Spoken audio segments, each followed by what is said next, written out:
Hey guys, and welcome back to Regretted. Brexit England, Northern Ireland and Eastern Europe. And in Brexit England, it seems that Boris Johnson was on one of his last Prime Minister's questions, which was Wednesday actually.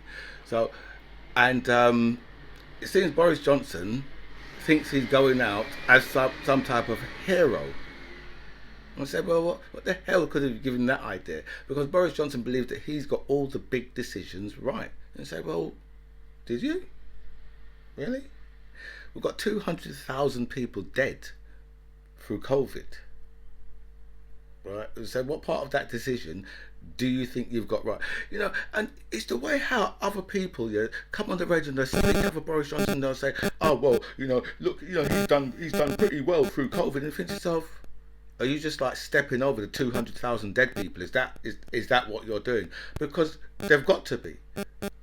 Right, because Boris Johnson was a complete disaster, right, through COVID, an utter disaster, right. He had, he's got to be up there with handling it the actual worst, right. Every single country went through it, right, but we went through it. We seem to go through it doubly as bad, right, as most other countries, obviously apart from places like America, and we all know why that was. Right, but it seemed to hit us, right? A first world nation, right? One of the hardest throughout the world, right? Especially when you look at our death, how much people have died in this country. The fact that this government was sending people, back into the care homes when they had COVID. Right, sending them into the care homes to go and give everybody in the care home COVID, or taking them out of a care home, taking to the hospital and give it to everybody in the hospital. Right, Boris Johnson was atrocious throughout the whole of the pandemic. Really, just as bad as you can get. Right, but I don't understand the people who still stand up for this man. All the time you hear people phone up on the radio all the time. He done his best, and this has been the talk for Boris Johnson literally throughout his whole life. He's doing his best. Right, since when, right, do we have a prime minister in this country, and people are saying, oh well, he's doing his best. That's never happened, right? You get on with the fucking job with confidence, right? And make sure, right, that you've got a plan, But Boris Johnson, even though you can say that Boris Johnson had a plan, wasn't a good plan, for his prime ministership. It wasn't a good plan. But he had a plan because obviously, he had a lot of really big ideas, 40 new hospitals. And no one stepped back and questioned and said, hold on a minute, where are you going to put 40 new hospitals in this country? New hospitals, 40 of them. Where are you going to put them? You might be the Prime Minister, but let me tell you this, when it comes down to local politics, right, you're going to need planning permission. Right, and not even you as the government can just walk over these councils to get planning permission, because they'll have you in court. Right. So when you're talking about, when you're talking about, the 40 new hospitals, people should have stepped back and said, hold on a minute, really? Should have known it's bullshit, really. Right. 20,000 new police officers. Well, okay, you're going to put 20,000 new police officers on the street. What about shrinkage? No one really questioned them about that again. Everyone was just like, oh yeah. No one questioned it about it. They just left him to just get on with his bullshit, lies, which always, in the end, with the amount of whoppers, when you tell those massive big whoppers like that, people will start. One day people are going to come and look to say, hold on, but you told us this was going to happen. One day that's going to happen to you because all your lies are going to catch up with you. The 37 billion pounds that man has stolen from the people of this country, right, and issued out, right, amongst his friends and and their donors, right. It's a crime. It's an absolute crime, right. Could you imagine if Jeremy Corbyn had done something like that. Obviously, it's unimaginable because you know that he wouldn't have done something like that.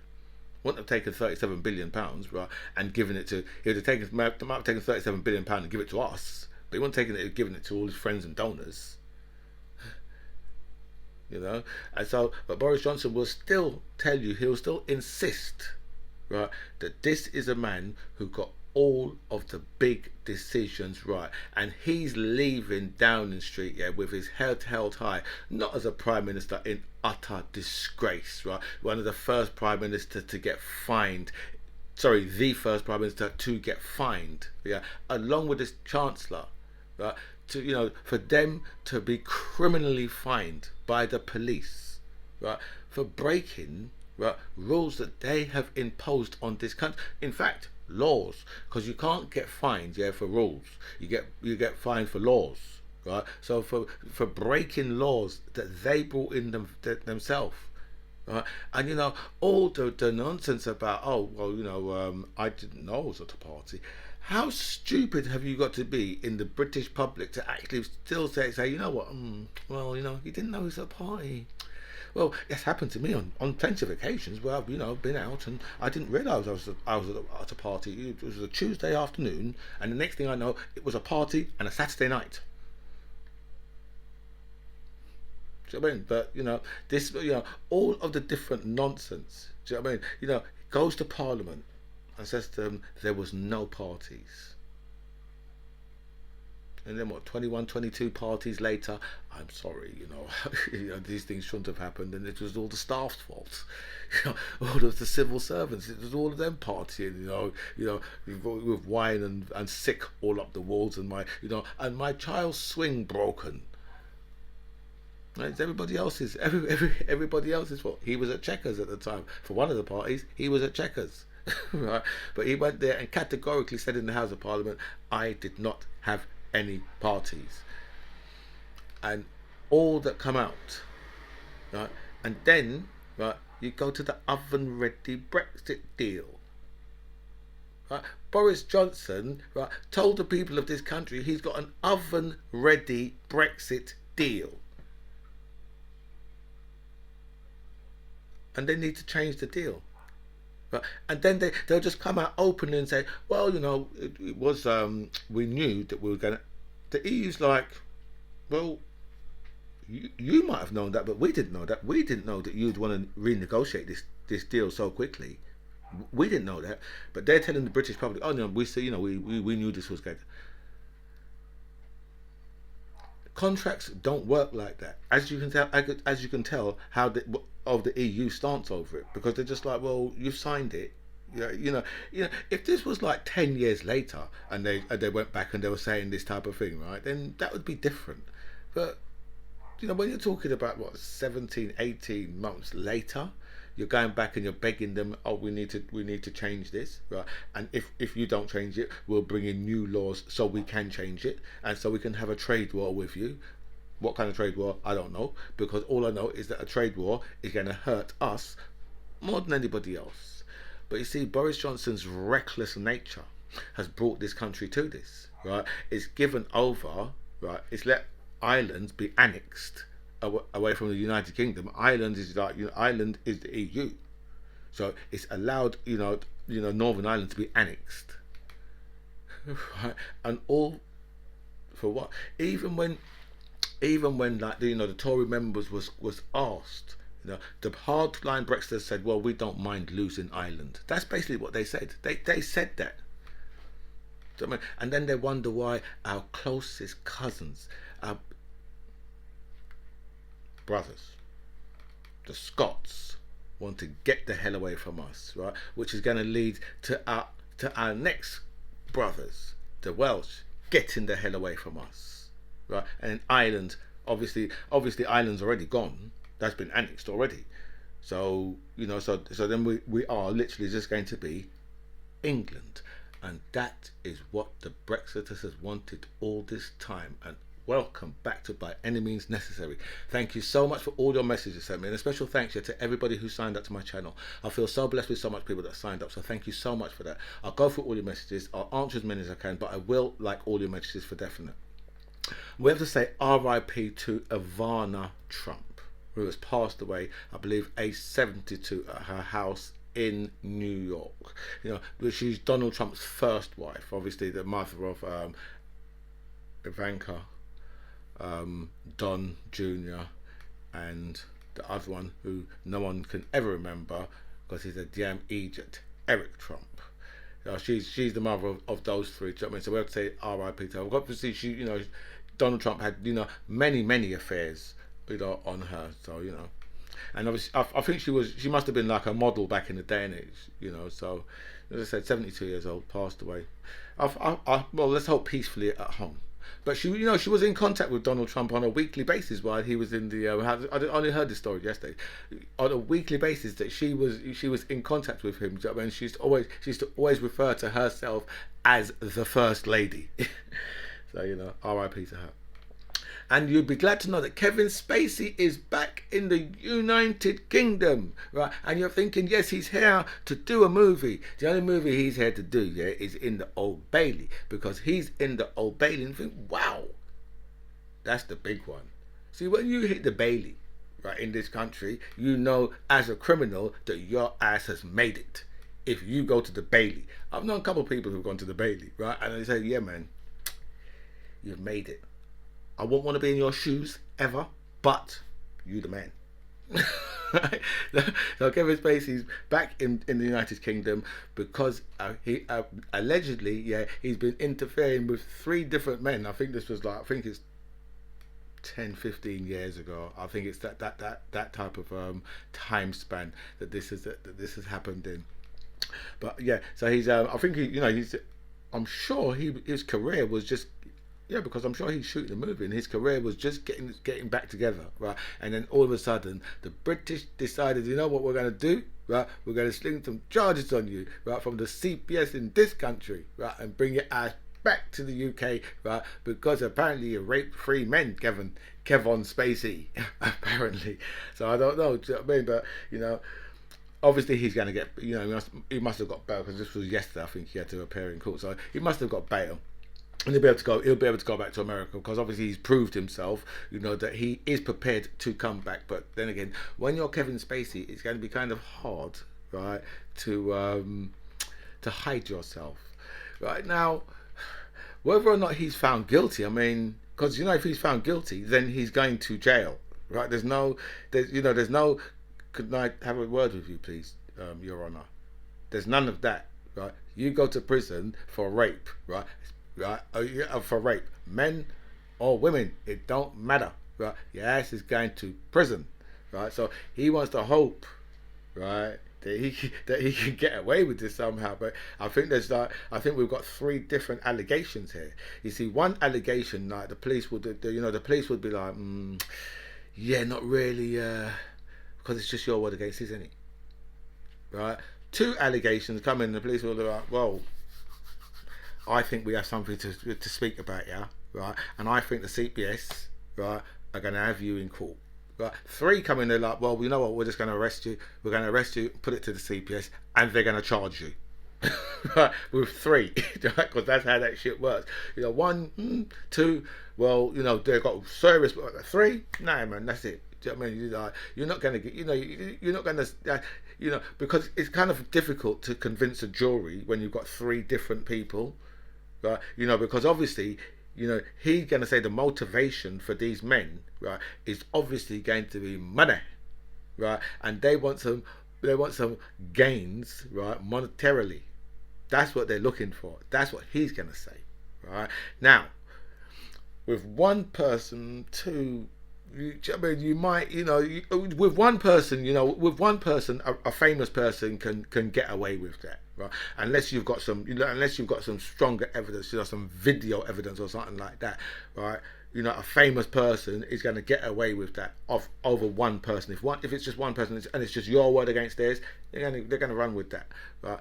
But once it comes to 2 and 3 people, those allegations get a lot more believable, right? And it's very difficult for you to convince a jury, I haven't raped those 3 people.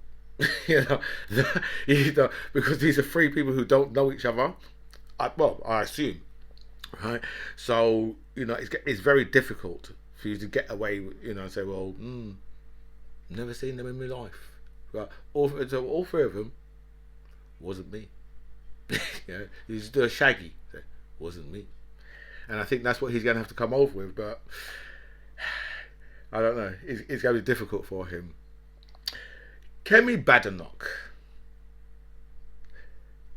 a black conservative who's running on an anti-woke agenda.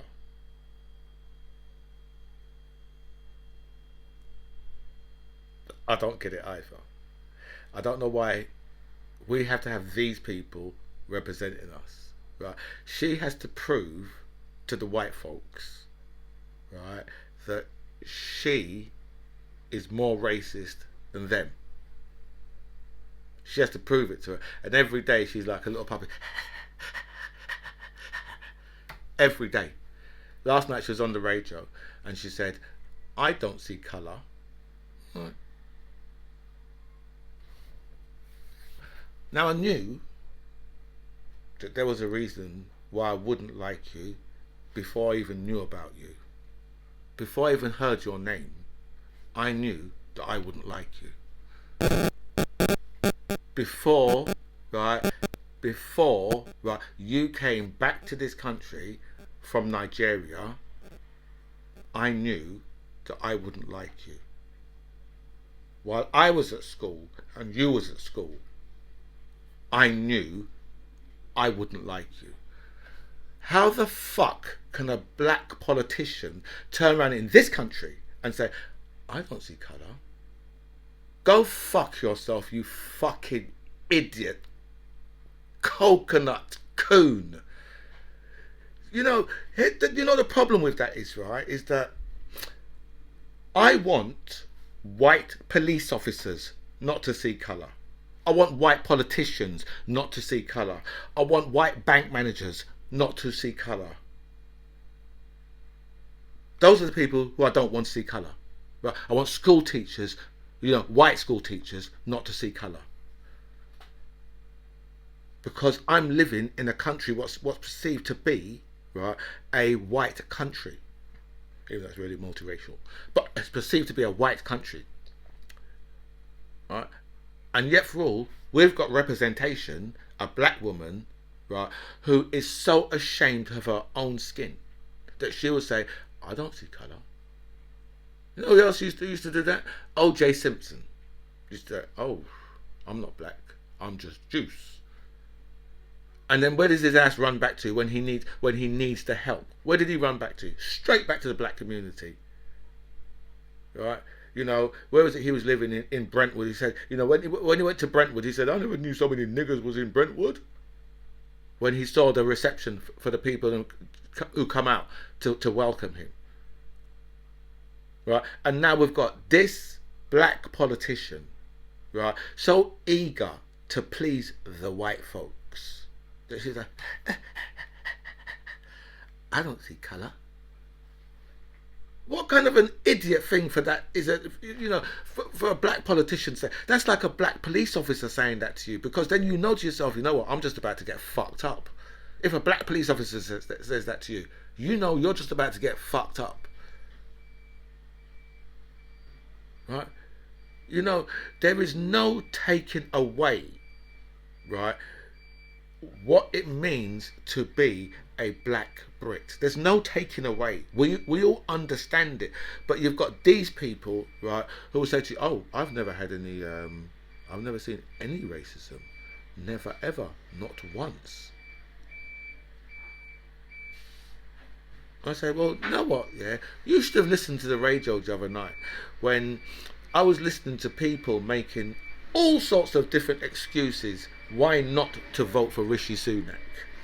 The members, all of them making all sorts of different excuses. Oh, but none of them, you just dance around the subject. None of them would come out and say, it's because he's a bloody Asian and we would never ever vote for an Asian Prime Minister in this country. You'd be fucking, I'd sooner lose my fucking foot. Left or right? Both. So that's your foot. Yes. Seriously, do you know what I mean? This is just so disappointing. Right? This is the thing with black Tories and Asian Tories. They are all just a disappointment. Every last one of them, they're all a disappointment. They have to be more racist than the white people. I don't understand that attitude. They should go in there and say, listen, I'm a black person. Okay? You know, if you just look at the difference, right? Take someone like Dawn Butler. Right? Dawn Butler's with Labour. She's a black woman. Right? You know, Diane Abbott is with Labour. She's a black woman. Right? Kemi Badenoch is with the Conservatives. She's the same complexion as them, a little bit darker than Dawn Butler, but she's virtually the same complexion as these women. Right? How is that? It's so different. But I can explain this to you. Okay, you know I can. It's because Kemi has an African background.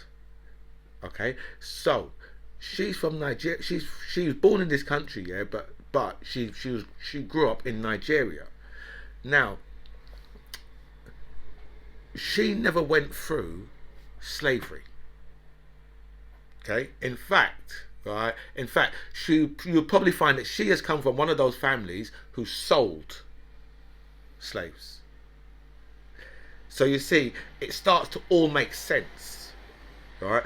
Now, I know plenty of Nigerians, yeah, who, you know what, they understand, right, what slavery has done to people from a Caribbean background. They understand, especially yeah, when you explain to them, well, you know something, yeah, like me, for example, I'm always explaining to African men, listen, you know, I'm an African. You know, my parents might be from the Caribbean, but I consider myself to be an African because I've been stolen from Africa, right? So that's why I consider myself to be an African, right? So what you've got to understand here about someone like Kemi, she has no clue. Her experience with white people, even though right, white people did absolutely destroy Nigeria, right, murdered tens of thousands of them, right? But even with that, she still hasn't been through the slavery, and you know, so this is the reason why she will play the Coonbury. And she will continue to play it, right? Not realizing that her words are poison to the black community. Because last night when she was on, she started speaking, you know, she was telling them how welcome she finds the whole Rwanda plan to send black and brown people to Rwanda. Now, in the whole of the interview, because she was on for quite a while, right, and just chatting a load of fucking garbage about, you know, critical race theory. You know, she's like, you know, she's got a war on woke. Anything, you know, woke is just being like, you know, polite and nice to other people, thinking about other people's feelings, and you know, being a bit compassionate. That's what woke is. But anyway, right? Out of the whole interview, what part do you think the LBC clipped? Play that. Keep playing. They're probably playing that today. Just keep playing it out. Keep playing it out. Keep playing it out. They're playing out the black woman saying how glad she is about this Rwanda plan. That's what they're playing out. Right? And they're going to continue to play that out. So you know what? I know they've got their, you know, they've got their fucking coon who's saying this, you know, and you know, the white people who they need to impress with this. Oh, they're going to be, oh no, well, you know, she's black and she's behind it. Priti Patel implements it. Right, and then you know it's backed up, right, by the black and the brown, you know, Tories.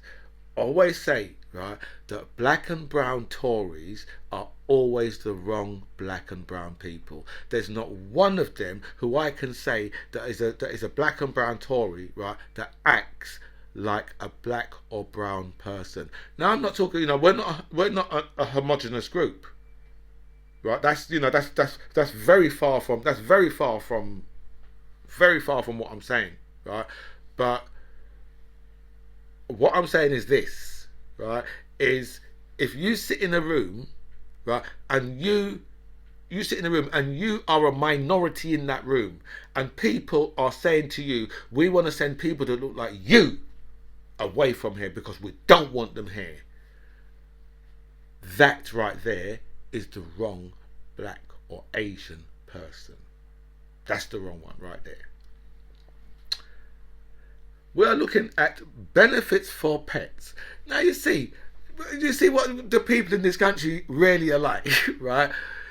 We know that people are going through a financial crisis and it's their own fault because they voted for this cabal, right, of damn racists, right? And if you wasn't a bunch of fucking racists yourself, right, then we wouldn't be looking at having to give benefits for pets.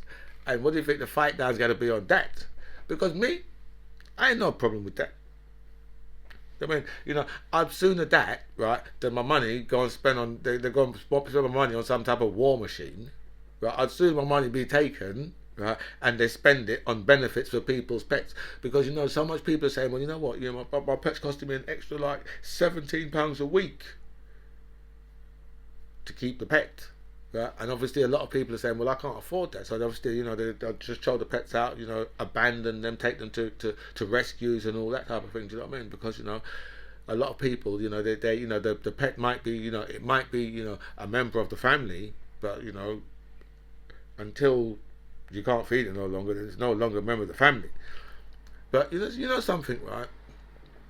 Even in countries where people don't have no money. So you go somewhere like some of the real poverty-stricken places in Africa and all, because these people have pets, right? But see, the only difference is, there ain't when you go to those places and you go to that and the Caribbean, when you go to those places, there isn't no real. I mean, you obviously there is pet food in the country, but it's going to be for the for people who's got money. Right, domestic pets, right, that live in in poverty areas, right, they just eat the scraps of what the person has, right. So them pets, so long as they can get, as long as a lot of people still might be living in poverty, but they can still, because they might go out and hunt for their food or whatever. So their animals will still live pretty good because obviously it's eating whatever they eat, right? But over here, right, we need benefits for pets. Right? That it's just nice, right, that the people of this country, right, sometimes can be bloody nice people, right? Sometimes. Water shortages. Our water companies could be going into special measures because already we're having serious water shortages in this country. Because of course we would. I mean, because you know what it's like. We have a couple of days of heat and that's it. Right, all over the place. There's going to be, we're going to start having droughts, right? And they say, no, hose pipe ban. Don't fill up your pool, right? Don't have a bath, right? And when you shower, make it 2 minutes. I know it's the 5th largest economy in the world, but remember our waters, right, is full of sewage too. So that's not, obviously that situation can't be helping because obviously once we left the EU, the water companies could get away with what they want. They could put all sorts of poop in the water, and when I say poop, literally. UK airports should feel ashamed in the way how they're treating disabled people.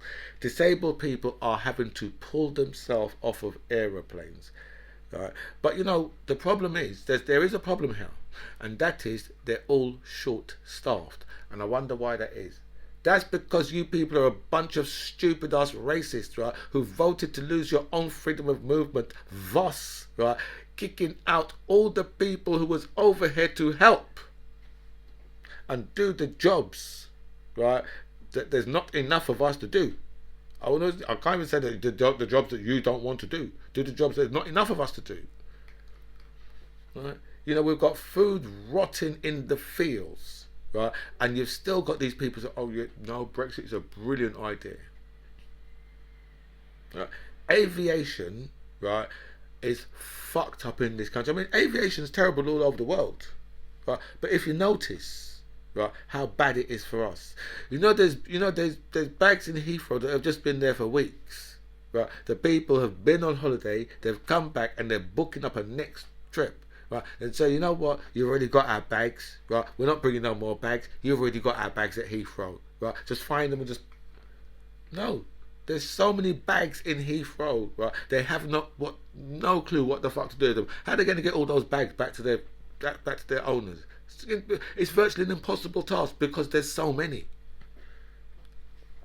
The government's having to tell these people, you know what? Yeah, you have to cut down on flights. You have to cut down on this. You have to cut down on that.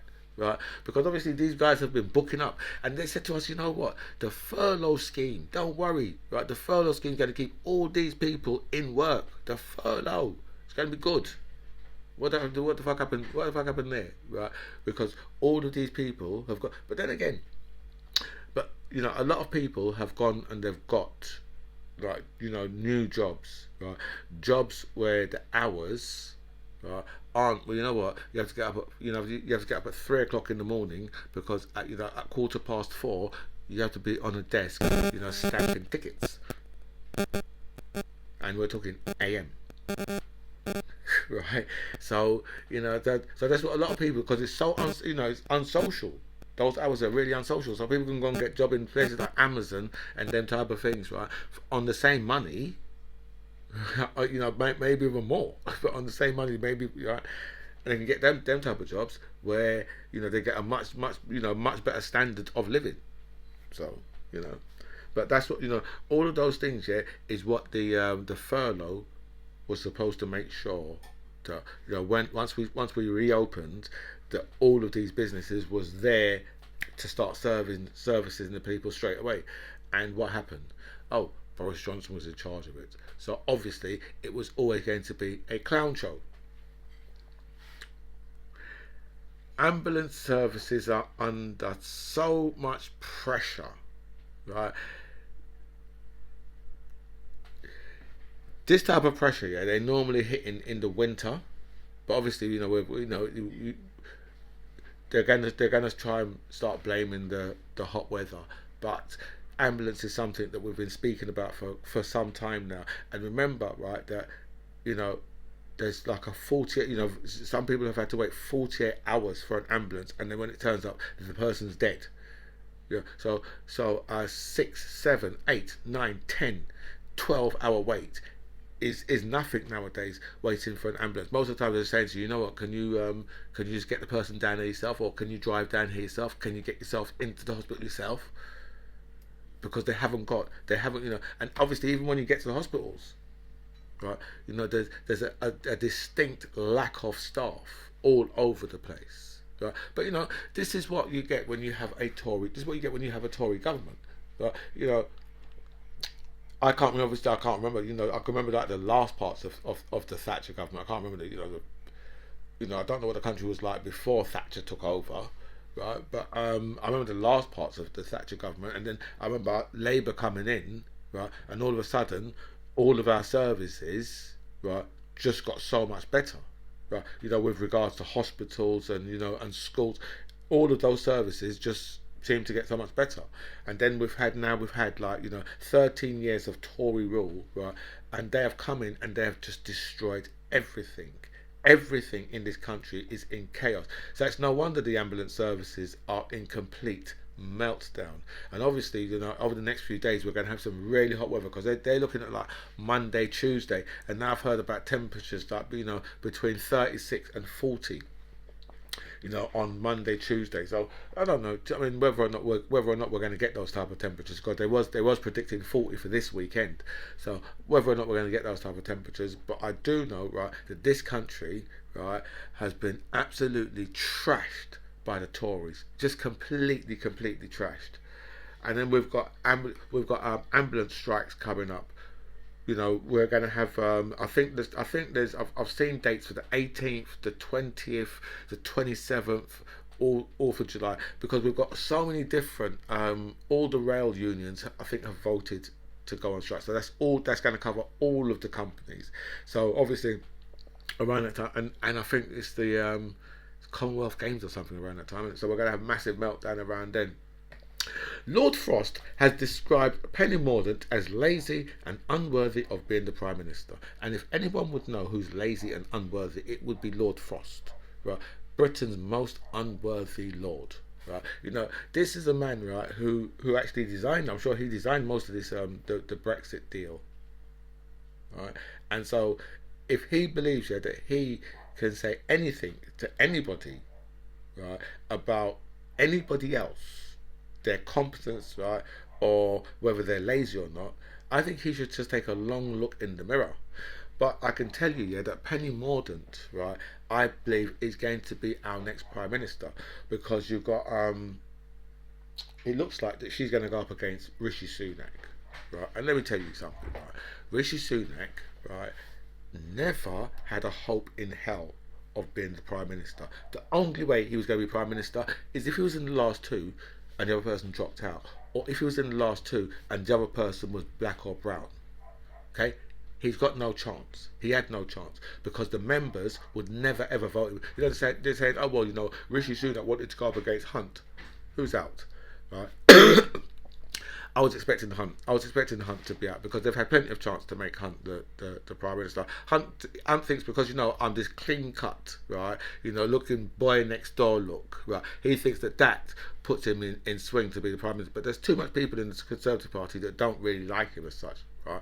But Penny Mordaunt come from nowhere, right, you know, easy on the eye, right, and she speaks well, but she hasn't got any policies. So don't get that shit twisted. But she's probably going to be the next Prime Minister because there's been this machine working back from a long time ago. Right, you think, right, ready for Rishi, right? You know, he bought the name back in December.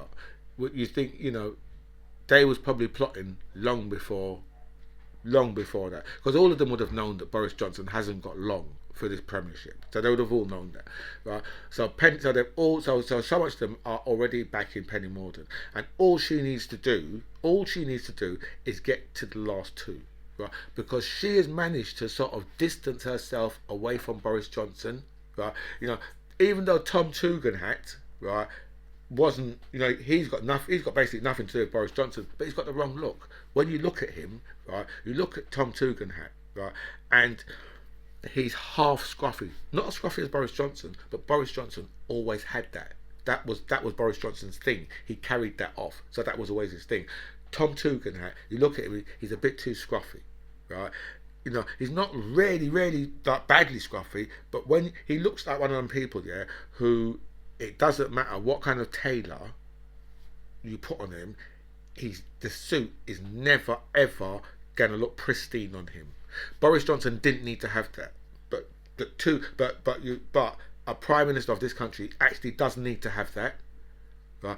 Boris Johnson's just an anomaly, so that's why Tugendhat's out of it. You can forget him, right? You can forget, you know, and obviously Suella Braverman. She was another one. She was never ever, right, going to be the Prime Minister. And what these people are doing, they're putting up all these black and brown faces to say, well, look at us, we are so diverse. Because they all know, believe me, every single one of those politicians, they all know that these people haven't got. Maybe some of the people that are backing, you know, Rishi Sunak actually believe, oh well, you know, Rishi, yeah, but Rishi's got no chance. I mean, you know, so I don't know, because it might be Penny Mordaunt and Liz Truss, because Rishi's in first place at the moment, right? You believe me, right? If you heard the excuses that people are coming up with, right, you'd understand why Rishi has got no chance. Because, you know, because remember, he's the chancellor who gave out loads of money, but a lot of them are like, well, you know, I mean, he gave the money, and there was so much fraud in it, wasn't there? Right, and you know what, you know, there's so everything, his wife has got non-dom status, and like something about their tax affairs. So yeah, well, we knew all of that. You know, he's been fined by the police. This is all the Tories. This is all the Tory members who are saying this. Right? So you know, and then when it comes down to like Penny Mordaunt, oh, she's so lovely. Look at her. She was in the Navy. Right. So Rishi has got no chance, right, in going up against clean-cut white woman. And Kemi Badenoch, right, she's pissed, right, that Suella Braverman threw her weight behind Liz Truss. And I was like, well, what was you expecting, you fucking coon? What the hell would you expect? Right? Of course she's going to throw her weight. You think she's going to throw her weight behind you? Really? Seriously, these people, not a clue, right? But Liz Truss, yeah, or continuity, Boris Johnson, right? I don't really think that she's got a chance either. I think that, I think when it comes down to it, I think Penny Mordaunt is the one right now. She's the one to beat, and whether or not they can come up with some horrible stories about her, because that's what they're going to be looking to do. They're going to come up with some horrible stories about her. So we'll see. I'm already at 40 minutes, but I've still got a few stories to go. But I didn't do a video yesterday, so it's punishment. So the UK, yeah, is having problems processing drugs after the transition away from the EU. So obviously that's like the medical stuff now. So obviously pills and potions and lotions, right? And we're having real problems processing all that shit, right? So much so that America and the EU are so far ahead of us now, they can process whatever they want, and we're having real problems doing it. And that could be something to do with Brexit. It is to do with Brexit. It's exactly to do with Brexit, right? You know, in this country, we are soon going to be having a shortage of medical, right, stuff. Right. And when we say medical stuff, we're not talking about the walking sticks and and crutches and the big shoes that they just give you. No, we're talking about the drugs. That's what we're talking. The drugs. And it's been revealed that Rishi Sunak wanted to have a second referendum in 2017. Now you think to yourself, oh, how comes that's coming out now then? Because they're trying to stick it to him. They're trying to stick it to him, say, well, he's a Remainer anyway. It's all about Brexit, right? So now, obviously the Tories, they're catching on to this. The same way they're bringing up stories about Penny Mordaunt from Lord Frost, where he's saying like she's lazy because he was her boss. Right, so she's lazy. He never knew where she was half the time. She was never, she could never get her brief right. The story's starting to get ugly with the Tories. And Steve Bray, the anti-Brexit campaigner, right, was on with Julia Hartley-Brewer, right? I think she must be on GB News or something like that. One of them racist or talk something. But she's at one of those racist places that that all the right wingers go onto, and I just see extracts on YouTube, right? Like Donald Trump's Truth Social, right? Because I haven't joined. I'm on Twitter, but I haven't joined that. And the thing is, right, all the lefties and and the liberals shouldn't join it, and just leave them to be an echo chamber. Just leave them to be a right wing echo chamber, right? Because they need us to hear what they've got to say. That's the thing with the right wing. They always need. That's why they want to be on Twitter. Right, and they want to, they want to be on YouTube. They want to be on all these places because they need, they've got all, they've got all their far right places what they can go and be and have their echo chamber. But they need to be where the lefties are. And we say, well, we don't need to be with you. We're not on none of your sites. I'm not on none of them. Right. But anyway, Steve Bray, anti-Brexit campaigner, was on with Julia Hartley-Brewer, and she tried to take him to task. But you know what Steve Bray's like, yeah. He is Mr. Brexit, right? So she was trying to shout him down, saying, well, this is what you do to people. He said, well, you can shout me down as much as you want, right? But, you're just making yourself look really stupid, right? Anyway, this, my friends, is By Any Means Necessary. I'm DMC John Ribbs. It was really nice to speak to you guys. Comments below.